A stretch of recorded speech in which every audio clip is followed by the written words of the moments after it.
It's no secret, I love GTA. I wake up every morning with one thought on my mind: GTA 5. It's the first thing I do when I open my eyes, grab the controller and immerse myself in the virtual world.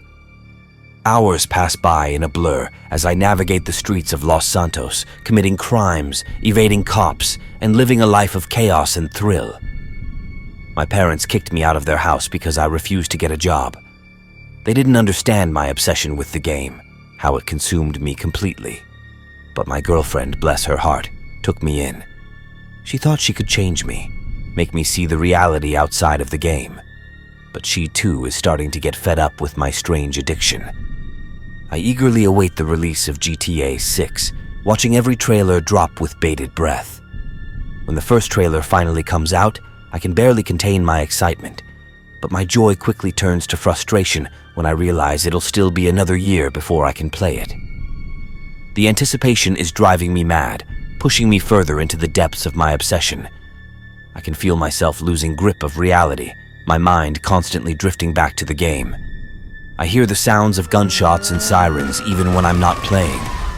The lines between the game and the real world blur, and I can't seem to distinguish between the two anymore. My girlfriend is at her wit's end, pleading with me to get a job, to snap out of this trance that GTA has put me in. But I can't. The game has a hold on me that I can't break free from. It's a dark, twisted addiction that consumes my every thought and action. As I sit in front of the screen, controller in hand, I can feel the creeping sense of dread wash over me. I know I'm losing myself to this obsession, but I can't seem to stop. The game is my reality now, and I fear I may never escape its clutches. As the days pass, my addiction to GTA 5 only grows worse. I hardly eat, sleep, or even bother to bathe. My girlfriend is at her breaking point, giving me an ultimatum. It's either her or the game. Reluctantly, I choose her, but only as a means to continue living in her apartment with access to a television. I lie about getting a job, pretending that my shifts align with hers, and spend my days playing GTA 5 while she's at work. But my lies catch up to me when she discovers the truth. In a fit of anger and disappointment, she breaks up with me, leaving me homeless and alone.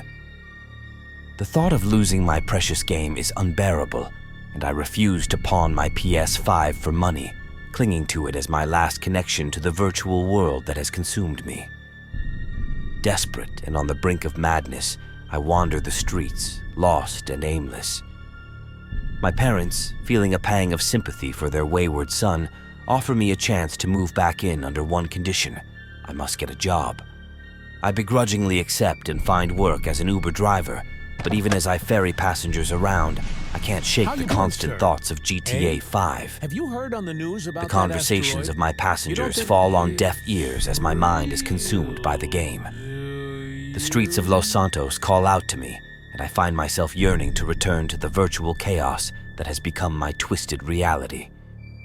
The line between the game and the real world blurs even further, and I wonder if I'll ever be able to break free from its clutches.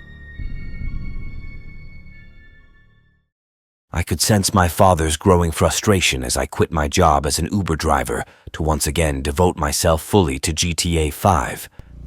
But his anger meant nothing to me. The game held a power over me that I couldn't resist.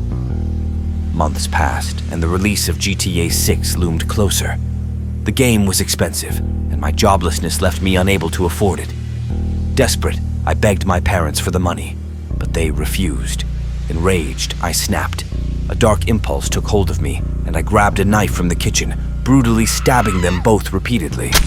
It was hard seeing the look of betrayal in my mother's eyes, but as her life slowly drained away, I understood it was justified. They knew how long I wanted this. I cleaned up the bloody mess by hiding their bodies in their room, tossing their lifeless corpses in the corner as they slowly began to rot upstairs. With their credit card in hand, I paid for the game, eagerly anticipating the moment when I could finally immerse myself in the new world of GTA 6. But as the day arrived, I was met with a cruel twist of fate. The Wi-Fi was not working. Frustrated, I assumed my parents had neglected to pay the bill. But then a warning flashed across my phone. Mass evacuations. All citizens in the continental United States are urged to not panic and to seek shelter immediately. I repeat, all citizens in the continental United States are urged to seek shelter immediately. The asteroid will impact the Earth in approximately 6 hours. A massive asteroid was hurtling towards Earth, a cataclysmic event that would bring about the end of the world. Panic gripped me as I realized the gravity of the situation. I couldn't believe it. We got the fucking end of the world before GTA 6.